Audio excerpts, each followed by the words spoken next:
Bishabelesh, Laxilesh, ¿cómo están amigos? Tacuacanikesh Lemayat Anu. ¿Quieren aprender la lengua maya? Pues hoy les voy a enseñar los miembros de la familia en la lengua maya. Lactzil significa familia. Lactzil, Lactzil y Lactzilop significa familiares. Lactzilop, familiares. Iniciamos con los más grandes de la familia. En este caso vendrían siendo los abuelos. Abuelo se dice nol, nol, nol. Y abuela se dice de la siguiente manera: chich, chich, chich. Seguimos con los papás. Papá se puede decir de dos maneras. Podemos decir yum, yum, yum o tata, tata.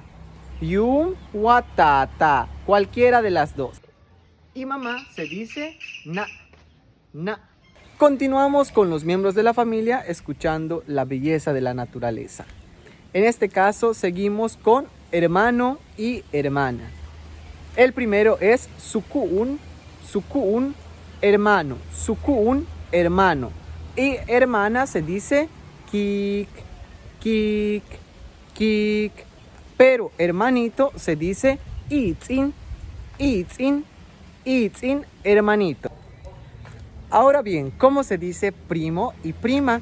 Se dice de la siguiente manera: kasukun, kasukun, que significa primo, y kakik significa prima.